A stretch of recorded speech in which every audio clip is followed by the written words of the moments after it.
Hi YouTube, Alexander here. Welcome to another video. I've been doing a series where I've been looking at different simulation titles. This one is going to be looking at a current title that a lot of people either really enjoy or really dislike. You all know what I'm talking about, it's iRacing. Before we get into it though, I would really like to say thank you so much. Words cannot comprehend how much I am grateful for all of the engagement we've had on the previous video regarding the Thrustmaster direct drive wheel. If you haven't seen it, I'll leave a link up above, and as well as that, if you feel like the content is worth something to you, if you like what I'm doing, then please feel free to get down and hit that subscribe button. It's free to do, it helps me out a lot. We're going for 1,000 subscribers. Do what you can, share it with your friends if you must, and if you do feel like you want to watch a bit of live content, I'm doing an iRacing championship at the moment, so I'll be doing some streaming, links in the description as well. On Saturdays and Sundays you can catch me, usually in the evening. I'll put the schedule out on Twitch as well, so you all know what is going on. So with that out of the way, shall we get into some iRacing and show you what it's all about?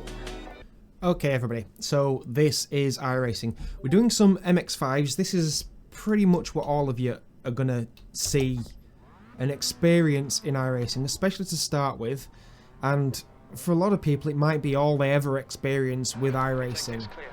To be fair, I was quite close to being one of those people. A few reasons why, and at Lime Rock Park it gives me a good example of exactly why that might be, because you have to remember this was released, when was it, 2008? And you had, at that time, Live for Speed, which felt absolutely amazing. You had Netcar Pro, which had weather, it had fantastic car models, fantastic behaviour on circuit as well. And then you had iRacing, which had this. To be nice to iRacing, the multiplayer system that they had thought out and imagined was a great idea. You know, you have a ranking system, you have a safety system, and that was what they were hoping was going to enable clean racing, a great esports adventure. But what became of it was a little bit different. And you're going to see that throughout this race, that it doesn't just rely on what the safety rating and what the iRating is in order to get good racing. You have to have high levels of both, and that's where it's difficult, because it's a bit of a catch-22 situation. I've fallen down the ratings quite a bit. I'm not going to lie. I did have an A license. I was up at 2,000 iRating at one point, but then I took some time out. Oh, as the rear end's a bit squiggly, and we're off. And this is the trouble. So when I had a higher iRating and license and I was able to race with everybody, I really enjoyed the racing. I will say that. Since I took a year out and came back to it, I've dropped all the way down to 1,400 iRating, and I've dropped a couple of license classes. I'm now C rated. But I'm finding myself struggling with it a lot more. Now, one of those reasons is that I've spent a bit of time on iRacing, on Assetto Corsa, on Assetto Corsa Competizione, and on Live for Speed. And the things that iRacing struggles with is, first and foremost, netcode. It struggles a lot with netcode. The other thing it struggles with, and as you can probably tell, is the tyre model. Now, the tyre model in iRacing has always been something up for debate. In my opinion, it's the worst tyre model that exists. And I'm only going to go slow. I don't want to be starting up near the front, so I'm sandbagging, if you're wondering. Yeah, so the tyre model has this innate problem where, yeah, it's absolutely fantastic until you get close to the limit of grip, at which point the physics turn themselves off and they don't come back on until you're either at a stop or until you've slowed down to about 50% of the pace you were going. Now, this compared to titles like Assetto Corsa, Live for Speed, R Factor, you know, titles where you can actually drift in the car, where when you exceed the limit of grip, they don't just give up the ghost and turn into ice. Then you come into ice racing, and it becomes just that. The tyres give up, and then you can't do anything to recover the car, which isn't true to life. It isn't true to life. As a racing driver, we're always balancing the tyre at the limit, so we're able to go above the maximum just for a little bit of steering input. Like if we need to rotate the car, we'll do it with the rear wheel sometimes. If we're struggling alongside somebody, you can bet that we're going to understeer at some point, because we might be overloading on the brakes, we might be overloading in the corners. But iRacing doesn't allow for that. If you lock the fronts and you're alongside somebody, you're going to hit them. No two ways about it. You have to be so careful not to upset the tyre model.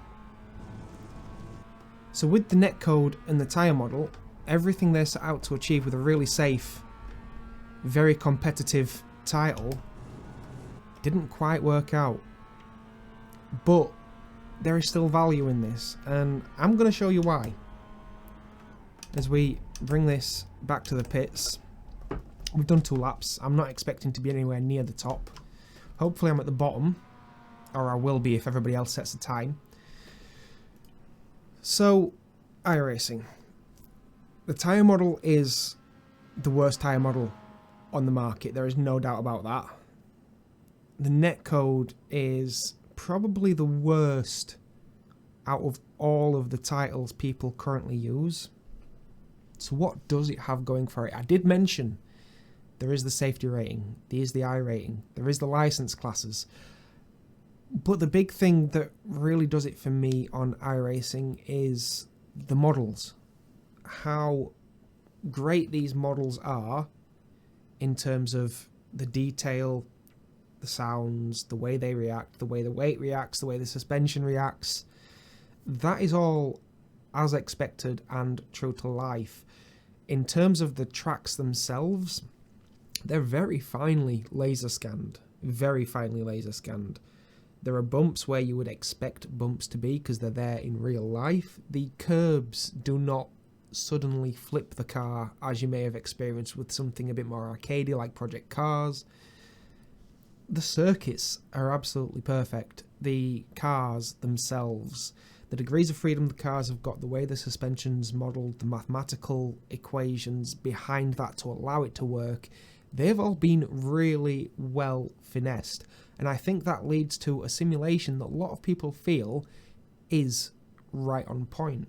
Now, if the tyre model was to be fixed, if they imported a tyre model from Competizione, for example, or from Assetto Corsa, or from Live for Speed, and I'm sure Scowen would sell the tyre model to iRacing, if they had that, this simulation would be about as good as you can get on a domestic PC. Now, I say that because iRacing has a lot of marketing wank out there. There are NASCAR drivers, there are Formula drivers, there are GT drivers that all endorse iRacing. Now, I have to be really clear about that because it's just like with all the influencers you see on Instagram and YouTube, all promoting products, iRacing's no different. These professional drivers that come out and endorse the software probably don't use iRacing as part of their team implementation for a race weekend. Yes, they may sit at home and enjoy some casual racing with everybody else, but I can guarantee that when it comes to preparing for a professional race weekend, they are using professional simulation software. Because let's be honest, when you look at the simulations that Sebastian Vettel, Mark Webber and Jenson Button have used from their Formula One team headquarters, you can see that there's a lot more going on than just a certain personal computer and a triple screen setup. They have massive rigs, usually with a half car set on top of a motion platform, massive projectors to show you a very wide area, but then there's usually a control center with a server stack, and they're all crunching numbers that your domestic software just isn't able to process because your personal computers are never going to be powerful enough. Don't get me wrong though, we can get close, and iRacing's done just that, but I think there are other titles that have done a better job of it. Now, in about 10 seconds the session's going to end, and I'm not going to be as far back on the grid as I would have liked. I'm not going to start from the pit lane because I all want you to see exactly what happens when you low down in the iRatings and you low down in the class. That's the end of the session, 8th place. But we are going to try and keep it clean. So yeah, with all the dismissing of iRacing done, let's show you some of the good things that iRacing has to offer. As we see all of the drivers loading onto the grid. Of course, you don't come around out of the pits around the track and then line up on your grid spot. There is no formation lap in a public lobby with iRacing, which is a bit of a shame for something that tries to be as true to life as possible. It is something I would have liked to have seen. But of course, it is not the end for iRacing. This title has a long way to go, a lot of development to go, and with a lot of private leagues, there are formation laps, especially when it comes to rolling starts. That's something that iRacing does very, very well. But because it is developed for multiple types of racing, such as ovals and dirt racing and everything else, they have to get rolling starts right, otherwise you can't do oval racing. So again, there are pace cars. There's a good flag system in iRacing. But one of the things that is quite disappointing is the penalty system. Okay, Here we go then. Stay calm, focus. And as we see these really slow starts, right, I'm just going to let a few people go here. I'm not bothered about being last, I just want to be safe. I think the guy behind me also thinks the same thing. And we see a lot of smoke. There's somebody off there, and we're almost spinning. But the force feedback is so vague, you don't know what the tyres are doing until they're doing it. And there we go, we'll come around with no incident points. Now if I accidentally, and I will at some point, if I accidentally take the car too wide, and the middle of the car goes across the white line that borders the track, I will suddenly have an incident point for track limits, and that does affect the safety rating, which is a bit daft considering that if you are forced wide and it's not your fault, you get an incident point rather than just slowing the car down, as we see from Lift for Speed and Assetto Corsa. Of course there are slowdown penalties as well if you choose to cut a corner, but then you've got incident points and a slowdown penalty. As someone is around. And again, I'm just struggling to keep hold of this rear end for the moment, just while the tyres get warm. But you see there, we did have a yellow flag flashing on screen, which is great to see. And I'm just going to stay close to these guys if I can. Again, I'd rather focus on safety. I've got a car coming up behind me. Might have to let them through just to protect my safety rating. But again, this is another point. If you're racing for safety points and trying to get up to the next license class, you really have to work at it, and that involves harming your iRating, which then puts you in with a lot of more dangerous drivers, which then harms your iRating and your safety rating, and it's just such a vicious cycle that you've got to question whether it's worth trying to get yourself up there. So we're just going to let that guy go do his thing, as I'm having to slow down a little bit more there, rather than just allowing the car to flow. And again, the feeling is very, very vague. I mean, that could be because I haven't made the switch to a direct drive wheel. I'm still on a T300 GTE. But the force feedback really needs some work.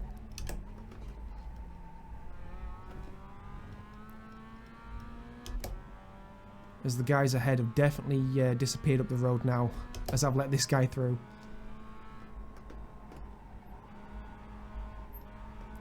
Sector 2 is 0.8 off the pace. And you can hear crew chief there telling me that I'm going slowly. I know. But again, you can see the curbs there definitely not upsetting the car. The suspension doing its job. I've not been sent into orbit.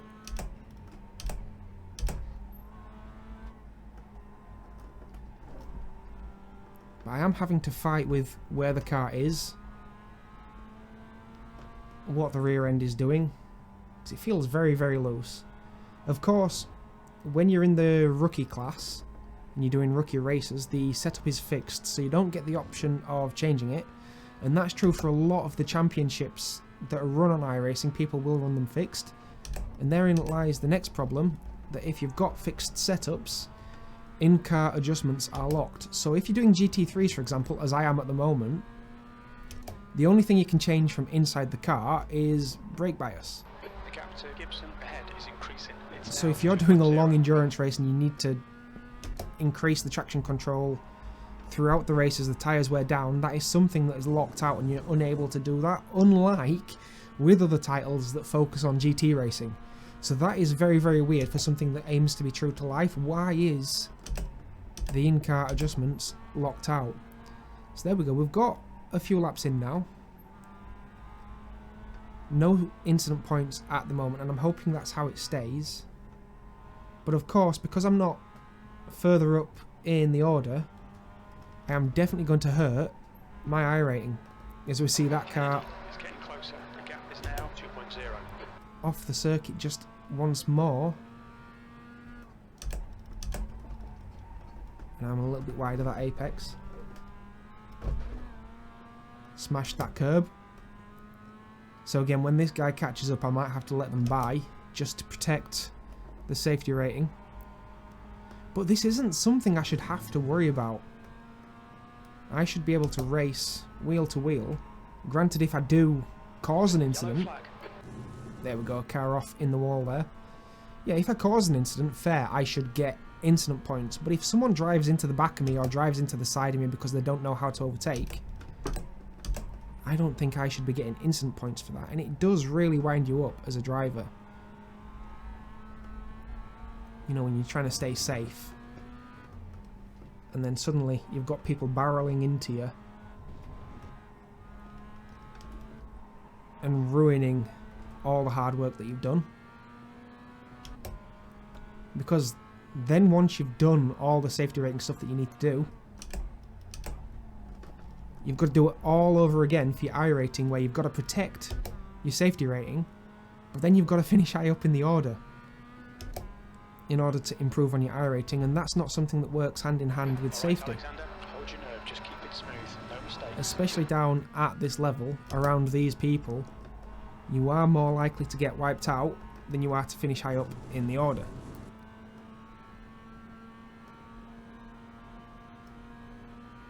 But I get the feeling I am soon going to have to yield.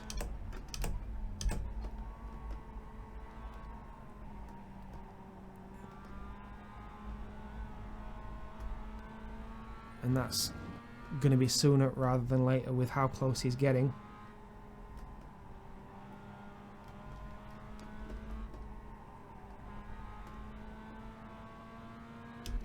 And I'm a bit slow out there. As we can see, we've got a couple of cars coming closer to us from further ahead.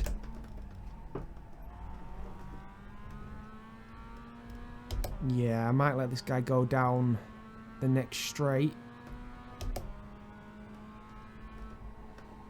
This is definitely going to have a slipstream.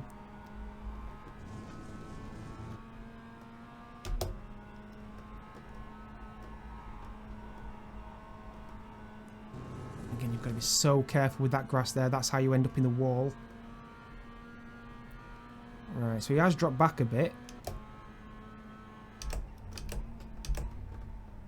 But There we go. I'm just going to let him take the inside. Car right. And then I'm off circuit because I'm out wide. We've had a There you code go. warning. Keep it tidy. Please There's an Alexander. incident point just because I'm trying to be safe. Of course, when you do get offline, the grip is very, very different. That's something that this simulation does quite well, is the dynamic track. Again, Competizione does this very well as well. But the track does rubber in. It does change, and the track doesn't all rubber in together like it does on Assetto Corsa. There are areas of the track which rubber in and areas of the track which get slippier as marbles go down. So that is something that used to catch me out when I first started on iRacing. Something I didn't like as well, because the lack of grip and the grip loss was so severe that you might have well have been on ice. It was overdone. And when you do things like that, when you overdo something, it really does make it feel gimmicky.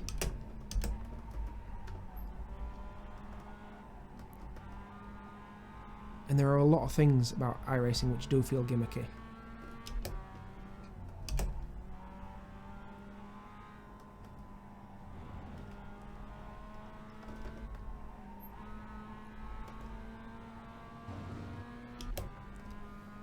But here we go then. We're definitely past the halfway mark in the race now, I think. As we see another car off there. That's one of the guys I let go a little earlier on. So he'll be coming back through at some point. And this is what I mean. I'd rather not race with them. Because it's a risk. And it's a risk that will punish me if I do. And that's not racing, is it?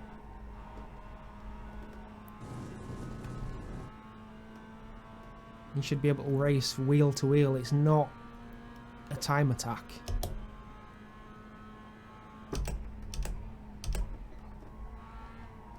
We're not seeing who can go round and set the fastest laps or do a certain number of laps in the fastest time. We're seeing who can finish highest on the grid, who can come across that finish line first. And that's not something that works very well with the safety model and the ranking model that iRacing have in place.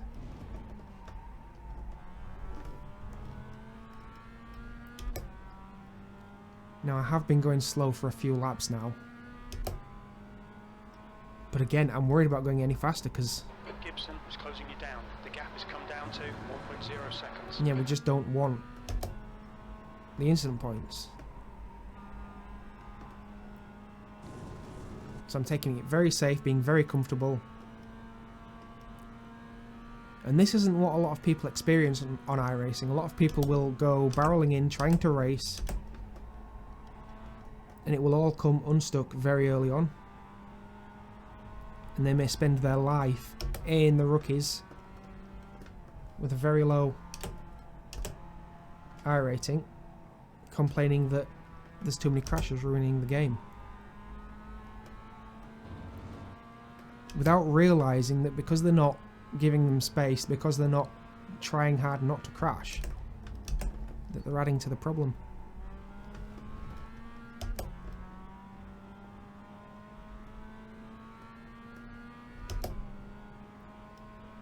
But then you get some very good drivers as well at the same time. Like when I was racing up at the sharp end last year, I had a lot of great races. I had some fantastic battles. I was not so concerned with going a little bit wide, with having a bit of an incident every once in a while, because I knew there would be more races where I didn't have an incident. And I knew that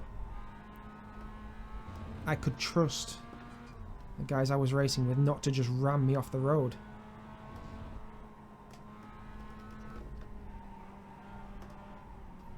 I thought I was going wide there. I'm going to let this guy go when I can. On your left. Clear left. Just in the name of safety. But is this racing? Is this what you want? And then on top of this, the one thing you have to remember that yes, okay, it's got problems with the safety model, with the ranking model, with the tyre model, and with the netcode.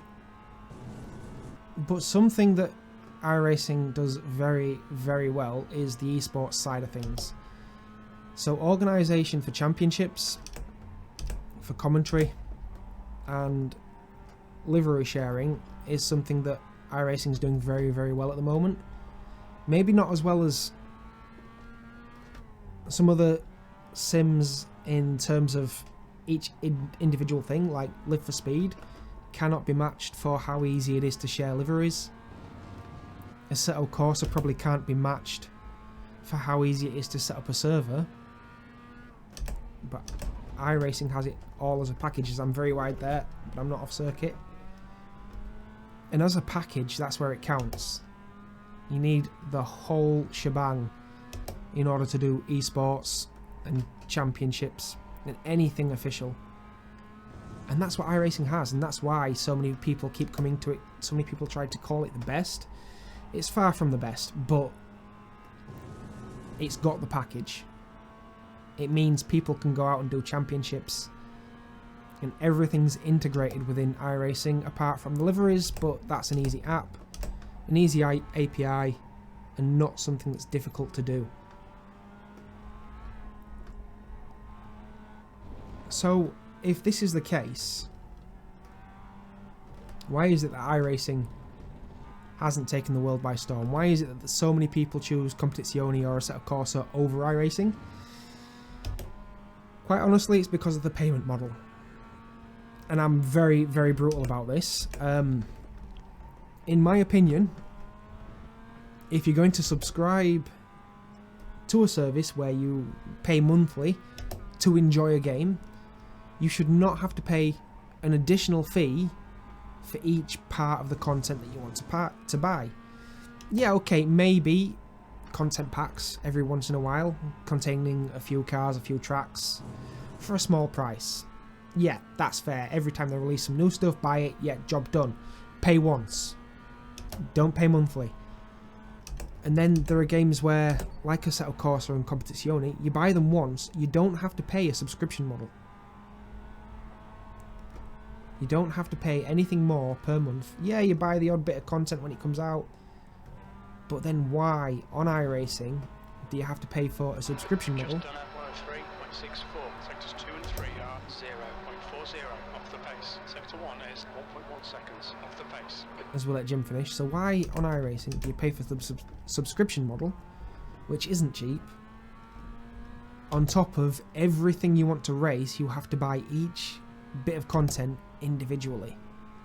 Now let me put this into context for you. The gap to Gibson ahead is now 2.8. The championship I've just entered is a GT3 championship. Multiple cars to choose from. I didn't own any. Now of course I only have to buy one car, I don't have to buy them all. That's fine. But in order to race I had to buy a car. And then the circuits. I didn't own a single circuit. So in order to go racing in this championship, I have to buy every single circuit that's on the calendar. Now that is a cost of $250 just to have the content in order to race. On top of that, was 103.09. Sector 1 is 0.7 off the pace. On top of the $250 that I've got to pay in order to have the content to go racing, I then have to pay every single month just to be able to turn the software on.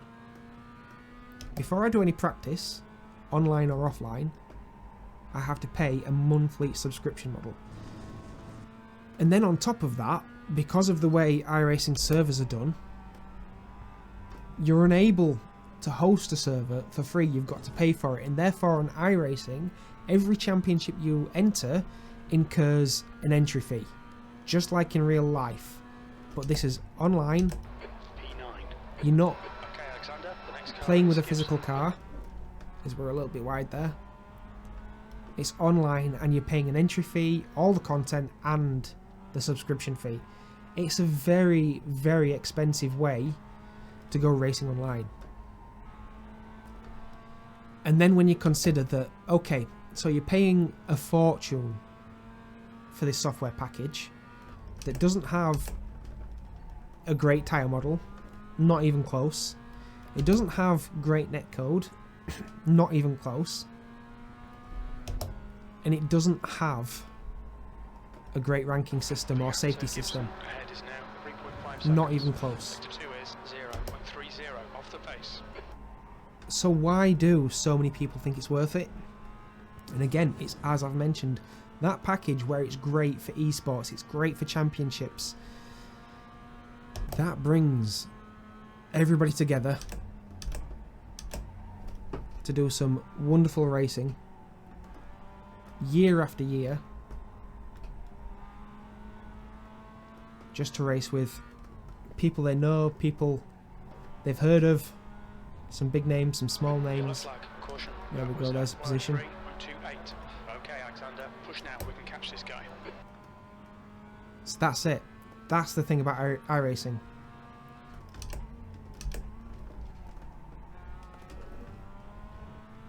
It's like most games that are out there at the moment.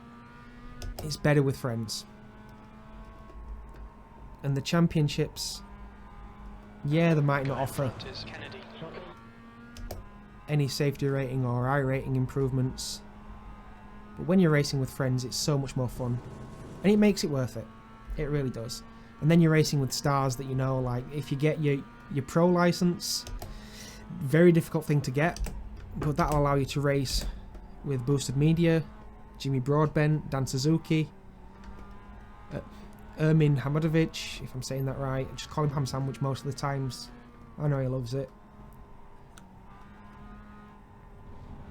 But racing with those guys is going to be special. Gap to Gibson behind is now 9.6 seconds. Sector 1 is 0.7 off the pace. Again, I'm not worried about pace. Just don't want any more safety points. Cross the line and hopefully improve a little bit and work towards my B license again. Again, iRating, I'm going to have to let that suffer. Sector 2 is 0.8 off the pace. Up until I can then do races in the higher classes. And again, racing in the higher classes is difficult because if you want to go racing radicals, if you want to go racing formula cars, if you want to race GT3 cars, you've got to buy them. And then you've got to learn how to drive them before you can think that you're going to be okay. And with the tyre model, it takes a lot of learning. A lot of learning. Like I say though, the cars do exactly what they would under different load. But the tyres, they're the ones that don't play fair. So here we go then. Final lap. Don't go wide. Nearly. Nearly. So, with me being so critical about iRacing, would I recommend that you get it? To be honest, I think that depends on you. If you want to go do hosted championships, esports, that sort of thing, absolutely. Get it. Get the content you need and enjoy it with your friends. If you're going to spend your life on public lobbies, Yellow flag, keep your wits about you, mate. I wouldn't bother. But there we go. Okay, it's over. There's an MX-5 race. And fortunately, with very few incidents compared to everybody else. 2 people had 0 incidents. There's 10 incidents, 16 incidents. Yeah, not a very clean race at all. But this is why I say that if you are spending your life in the public environment, you're probably better off with a different simulation. But if you're doing hosted races, for sure, enjoy it. Okay everybody, that's iRacing in a nutshell. Let me know what you thought about that down in the comments below. As well as that, I really need to say thank you again to everybody who commented, subscribed, liked, everything that I've done so far, especially last video. That went out of control. Let's do the same for this one. So hit that subscribe button down below. It's free, it helps me out a ton, and I am going for that 1,000 subscribers. As well as that, if you do want to catch me on some live content, there'll be some descriptions below where you can click on the Twitch, hit that follow button, see me Saturdays and Sundays. We're doing some GT3 at the moment in iRacing, so a bit more chance to to catch this title and see what it's all about and see whether it's for you and whether I've called anything right. Until then, I've got something special planned for the next video, so we will see you then. Enjoy.